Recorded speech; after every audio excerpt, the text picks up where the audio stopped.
दर्शकगण, श्रोतागण, भाई और बहनों, मातृशक्ति को नमन।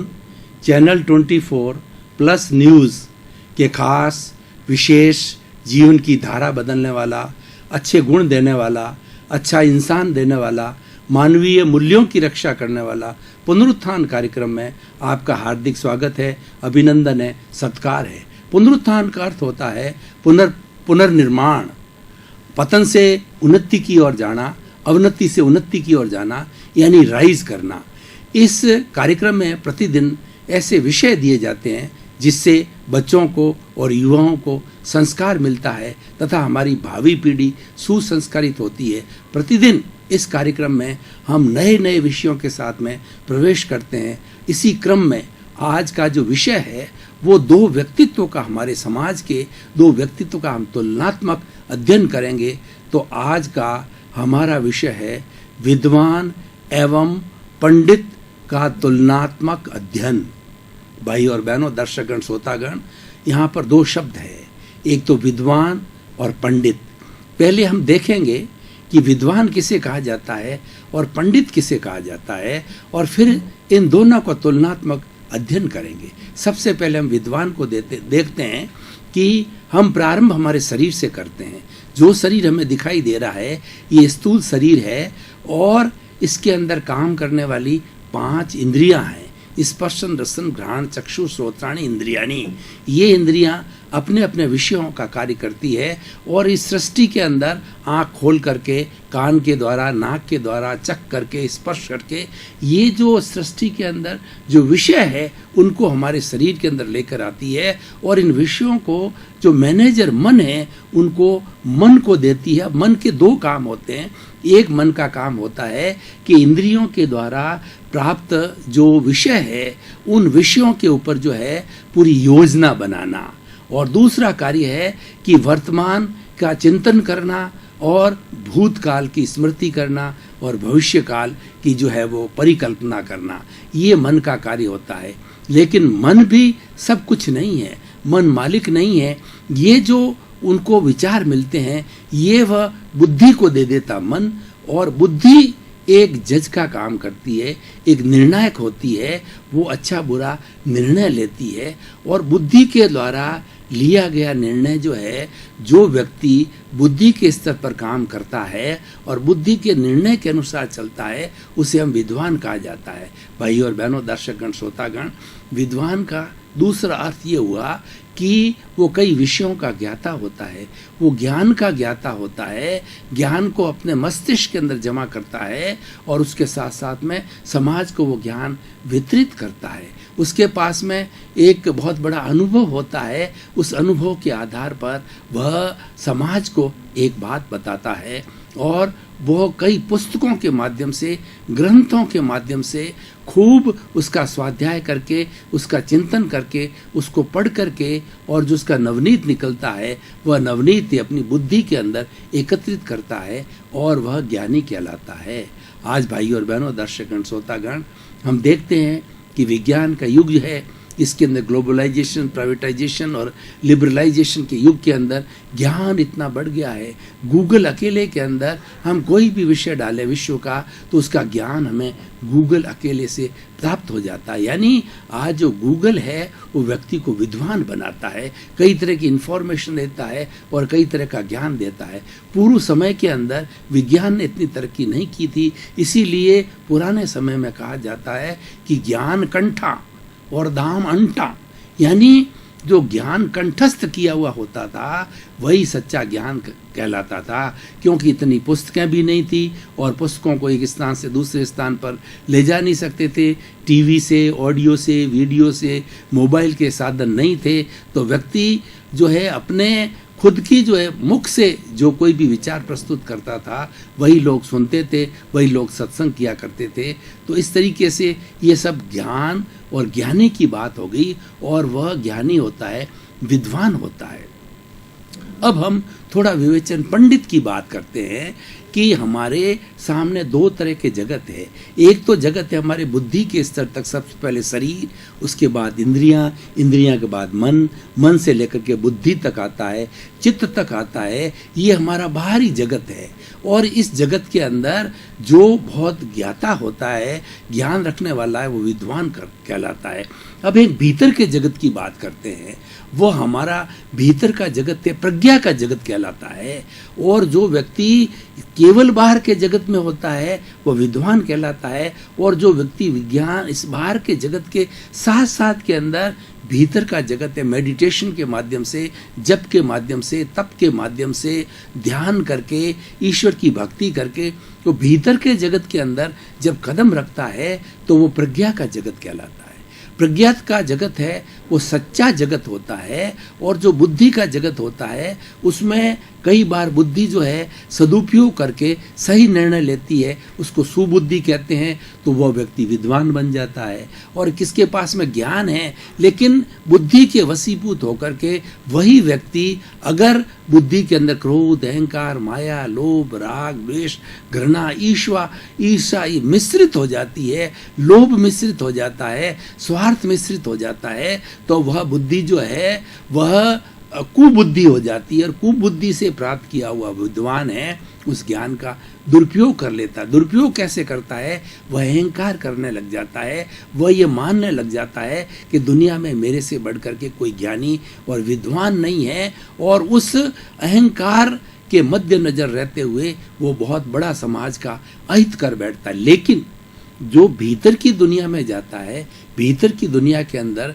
केवल सत्य है, भीतर की दुनिया में रूपांतरण है, भीतर की दुनिया के अंदर ये बुद्धि के द्वारा दिए गए शब्द समाप्त हो जाते हैं।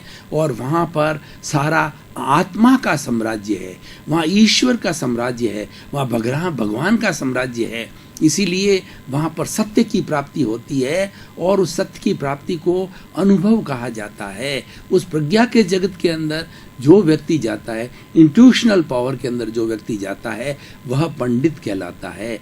पंडित कभी भी गलत निर्णय नहीं ले सकता। प्रज्ञा के लिए कहा जाता है, प्रज्ञा जो है हमें मोक्ष में ले जाने वाली है और बुद्धि हमें भटकाने वाली है। बुद्धि के लिए कहा जाता है, बुद्धि किसे कहते हैं? बुद्धि वह होती है जो तर्क कुतर्क करवाती है और ये ठीक नहीं, ये ठीक है, इस तरह की बात करवाता है। ये मत अच्छा है, ये मत बुरा है, इस तरह की बात करती है। भेद विभेद की बात कर लेती है बुद्धि। लेकिन प्रज्ञा के अंदर कभी भेद नहीं होता है।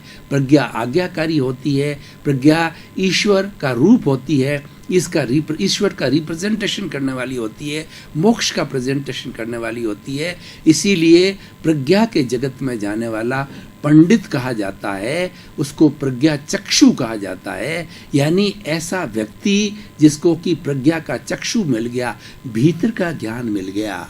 और उसके लिए जो हमारे गीता के अंदर स्थित प्रज्ञ कहा जाता है, स्थित प्रज्ञ वह व्यक्तित्व होता है जो अनुकूल, प्रतिकूल, निंदा, सम्मान, बुराई, भलाई, सर्दी, गर्मी, अनुकूल, प्रतिकूल सभी परिस्थितियों के अंदर सम रहता है। सभी परिस्थितियों में जो सम रहता है वो व्यक्ति वीतराग कहलाता है, वो समभाव वाला व्यक्ति कहलाता है। और वो व्यक्ति कभी किसी का अहित नहीं कर सकता है। और ऐसा व्यक्ति हमेशा सबको आनंद देता है। और ऐसा व्यक्ति हमेशा समाज का निर्माण करता है, समाज को अच्छी दिशा देने वाला होता है। इसलिए पंडित बड़ा होता है।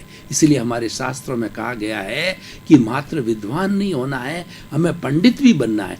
अगर विद्वान चाहे और भीतरी दुनिया के अंदर जाए, इंट्यूशनल पावर के अंदर जावे, प्रज्ञा की पावर के अंदर जावे, भीतरी जगत के अंदर कदम रखे तो वह पंडित बन सकता। और न रखे तो वो मात्र बुद्धि के स्तर पर रह करके विद्वान तो कहलाएगा, लेकिन वो तोता रटंत होती है और उसके पास में बहुत बड़ा अनुभव नहीं होता है। और सबसे बड़ी बात है वो अहंकारी हो सकता है।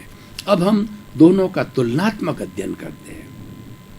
किसी व्यक्ति की या किसी समाज की या किसी विषय की तुलना की जाती है तो उसके मेरिट्स और डीमेरिट्स को देखा जाता है।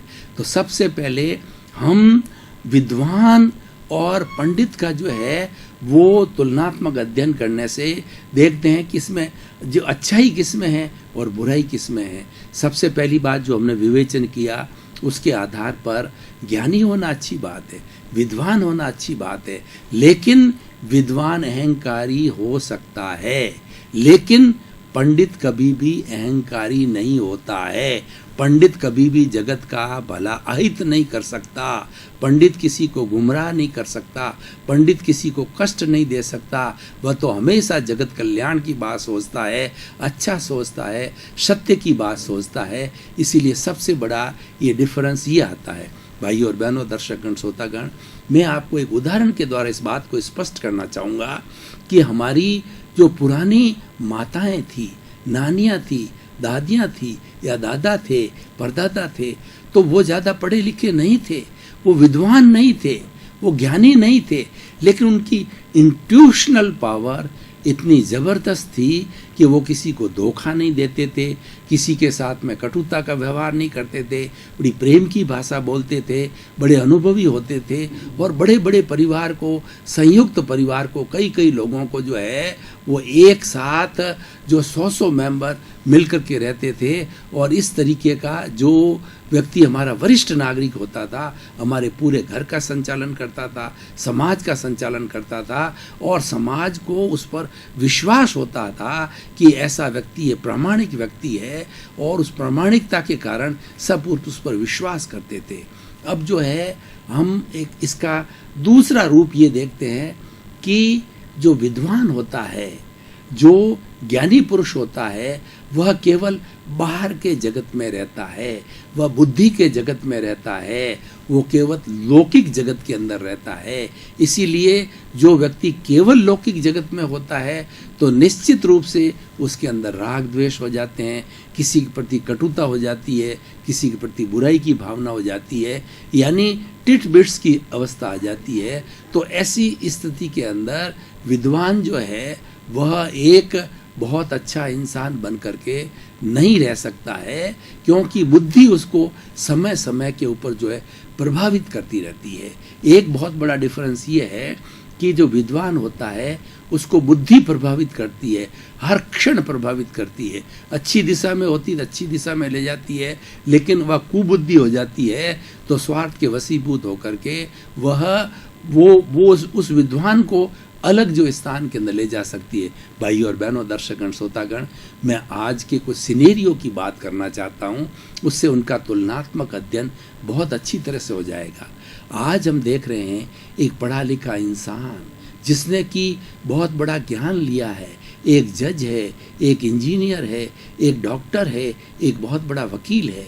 ये हमारे पढ़े लिखे लोग हैं और ये समाज के अंदर पूरी शिक्षा प्राप्त करते हैं और लंबे लंबे समय तक डिग्रियां और शिक्षा लेते हैं। लेकिन मैं आपसे पूछना चाहता हूं भाई और बहनों कि एक जज क्यों करप्टेड होता है, क्यों वह घूस लेता है, और एक बहुत ही अच्छा इंजीनियर है क्यों वह सुसाइड करता है, और उसके बाद के अंदर एक बहुत बड़ा जो डॉक्टर है वह व्यभिचार क्यों करता है। दर्शकगण, श्रोतागण, काफ़ी समय हम गहन चिंतन कर रहे थे। अब थोड़े समय के लिए ब्रेक की आवश्यकता है। ब्रेक के बाद हम पुनः हाजिर होंगे।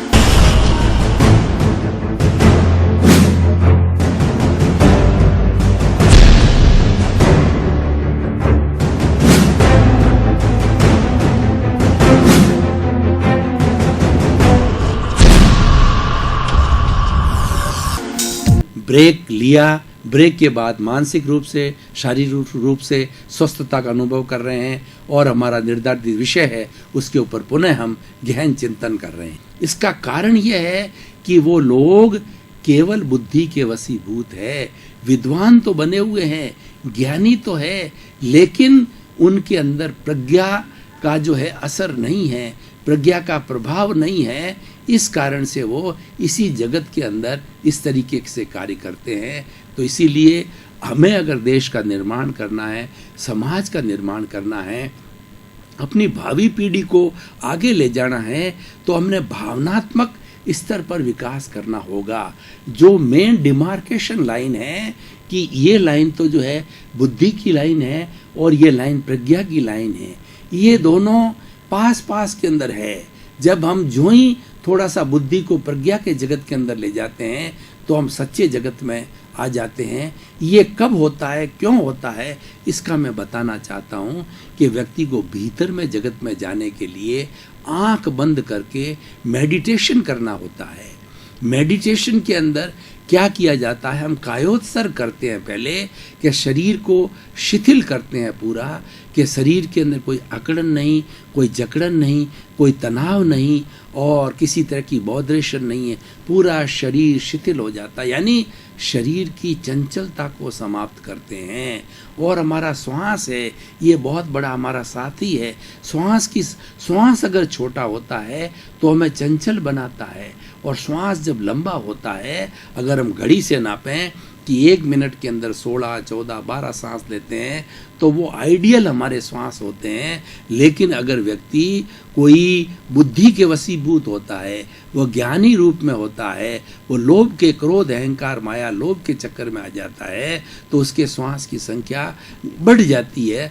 तो बढ़ जाने के कारण जो है वो हमारा श्वास नियमित नहीं होता, राग द्वेष युक्त हो जाता। इसीलिए भीतर के जगत में जाने के लिए हमें श्वास को लंबा लेना, गहरा लेना, समतल लेना, उसको शिथिल करना।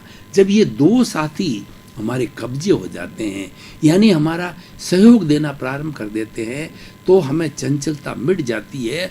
और चंचलता मिटने के कारण भीतरी जगत के अंदर हमारा ध्यान लगता है। ध्यान के माध्यम से हम प्रज्ञा के जगत में जा सकते हैं। और प्रज्ञा का जगत भीतरी जगत है। भीतरी जगत व्यक्ति का अपना बिल्कुल प्राइवेट जगत होता है, जिसमें एक परिंदा भी पर नहीं मार सकता सिवाय उसके चित्त के, सिवाय उसके विचारों के। वह स्वयं जो है वो आत्म साक्षात्कार करने के लिए भीतर के जगत में जा सकता है। दूसरा व्यक्ति कोई भी उसके अंदर प्रवेश नहीं कर सकता है। तो मेडिटेशन का अर्थ होता है किसी भी एक आलम्बन के साथ के अंदर हमारे चित्त को केंद्रित करना। दर्शकगण, भाइयों और बहनों, मैं आपको बताना चाहता हूँ कि हमने जब मिडिल स्कूल के अंदर प्रिज्म के जो है कुछ एक्सपेरिमेंट किए थे। प्रिज्म जो एक त्रिकोणात्मक जो है बिल्कुल स्वच्छ रंग का जो है वो कांच का टुकड़ा होता है, उसको सूर्य की किरणों को एक दिशा में रख करके उसको सेट करके उसके सामने कागज रखा जाता है, तो सारी किरणें उस प्रिज्म से परावर्तित होकर के और उस कागज के टुकड़े पर एक जगह पर केंद्रित होती है, तो कागज का टुकड़ा या लकड़ी का टुकड़ा जलने की स्थिति में आ जाती है। इतनी कंसंट्रेशन की इतनी पावर होती है। जब प्रिज्म के सूर्य की किरणों की पावर हो सकती है, तो हमारी आत्मा तो अनंत ज्ञान वाली है, अनंत दर्शन वाली है, अनंत शक्ति वाली है और अनंत सुख का धाम है। तो इसका तो सुख का या इसके ज्ञान का तो कोई पार ही नहीं। Infinite knowledge, infinite bliss, infinite faith, infinite energy and infinite pleasures. तो जब वो उसके हम दायरे के अंदर चले जाते हैं तो हमारा तो जीवन बहुत बड़ा आनंदमय हो जाता है। और जिस समाज के अंदर ज़्यादा पंडित लोग होंगे, पंडित बोलचाल की भाषा में हम पंडित कहते हैं, ब्राह्मण को पंडित कहते हैं, वह पंडित नहीं। पंडित का अर्थ होता है प्रज्ञा चक्षु, भीतर के जगत में जाने वाला, भीतर का अनुभव रखने वाला, भीतर की प्रतीति करने वाला, भीतर के जगत की जानकारी करने वाला, वो पंडित होता है। और जिस समाज के अंदर ऐसे लोग होते हैं वो समाज आचारवान हो जाता है, वह समाज एथिक्स वाला समाज होता है और उस समाज के अंदर अच्छाइयाँ आती है, मूल्यों की प्रतिष्ठा होती है और एक अच्छे समाज का निर्माण होता है। वो बुराई रहित होता है, वह स्वस्थ समाज होता है।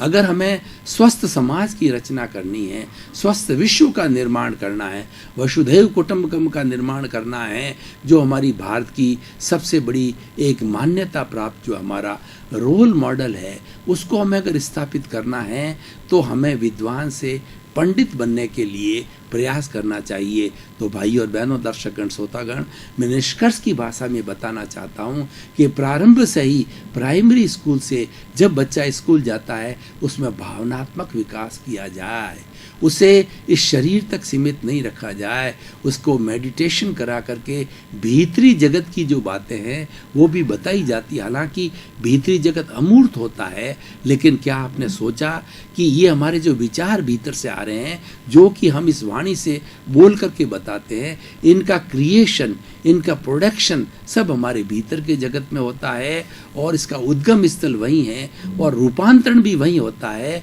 व्यक्ति बदलता उसी जगत के अंदर है। तो हमें प्रज्ञा के जगत के अंदर, भीतरी जगत में जाकर के और व्यक्ति को पंडित बनाने की बात करनी चाहिए।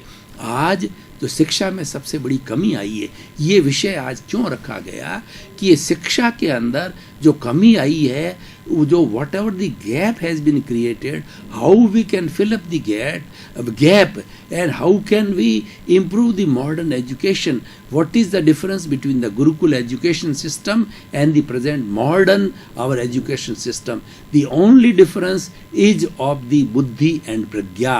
हम इस डिफरेंस को समझ जाएंगे तो हम इस गैप को फिल इन कर सकते हैं और हमारी जो अधूरी शिक्षा पद्धति है उसको हम होलिस्टिक बना सकते हैं। इसलिए भावनात्मक विकास किया जाना बहुत ज़रूरी है और यह विकास छूटता जा रहा है। पहले जो हमारे भीतरी जगत के ऊपर बहुत ध्यान दिया जाता था, क्योंकि समाज में करैक्टर वाले लोग हैं, उनको ही ऊंचा स्थान दिया जाता था। पुराने समय की बात करें तो हम मैथमेटिक्स का एक रूल है कि एक सर्किल से एक पेरीफेरी, एक केंद्र से एक सर्किल खींचा जाता है जिसके अंदर केंद्र होता है और पेरीफेरी होती है। तो पुराने ज़माने में, आज से 20-30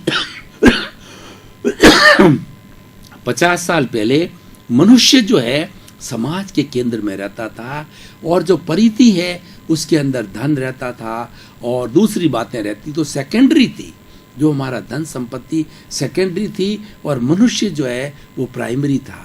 लेकिन आज जब बुद्धि के जगत का वर्चस्व बढ़ा है, आज विद्वानों की संख्या बढ़ी है, पंडितों की संख्या घटी है, हम भीतरी जगत में जाना हमने छोड़ दिया है, इंद्रिय जगत पर ही काम करने लगे हैं। तो हुआ क्या है कि मनुष्य जो केंद्र में था उसको हमने परिधि पर पटक दिया है और परिधि का जो धन का केंद्र था, संपत्ति, धन, द्रव्य है, उसको हमने केंद्र पे ले। यानी आज एक मापदंड बन गया सोसाइटी का, एन केन प्रकारेण, बाय हुक और crook we should earn the money and we should be multi-millionaire. With the help of the money we can purchase everything and we can have our social status and we can make image in our society. ये हमारी गलत धारणा है। इस धारणा को आज का विषय इसलिए रखा गया है कि इस धारणा को हमें मिटाना है, हमें करेक्टर पर जोर देना है। इसलिए हमारी भारतीय संस्कृति में कहा गया है, if wealth is lost, nothing is lost. If health is lost, something is lost. If character is lost, everything is lost. Man is known by the character. जितने हमारे भारत रत्न हुए हैं, ऋषि, महर्षि, जो जितने हुए हैं, स्वामी विवेकानंद, दयानंद सरस्वती, महात्मा गांधी, भगवान राम, भगवान कृष्ण, भगवान महावीर, भगवान ऋषभ, जितने भी हमारी भारतीय संस्कृति में हुए हैं, उन्होंने आचार पर महत्व दिया है। उन्होंने हमेशा आचार का पक्ष लिया है और आचार प्रधान भारत देश रहा है। भारत को धर्म गुरु देश किस लिए कहा गया है? आचार के कारण आ गया है कि भारतीय लोगों में कथनी करनी में अंतर नहीं होता है, जो वो कहते हैं वही करते हैं। इसीलिए रामायण के अंदर क्या कहे, पूरा राम का व्यक्तित्व का हम चित्रण करें तो रघुकुल रीत सदा चली आई, प्राण जाए पर वचन न जाई। दर्शकगण, श्रोतागण, भाई और बहनों, आपका बहुत बहुत धन्यवाद, आपके प्रति कृतज्ञता। पुनरुत्थान कार्यक्रम आपकी वजह से सफल हो रहा है। आप पुनरुत्थान कार्यक्रम की आत्मा हैं, आप इसको देखते हैं, आप इसके अंदर बड़ा चाव लेते हैं और पुनरुत्थान का उद्देश्य जगत का कल्याण हो। सर्वे भवन्तु सुखिनः, सर्वे भवन्तु निरामया। जगत के सब जीवों को सुख मिले, आनंद मिले, चैन मिले, मोक्ष मिले। आपके प्रति मंगल भावना, शुभकामना। आपका जीवन आनंदमय, सुखमय, ज्ञानमय, धर्ममय हो।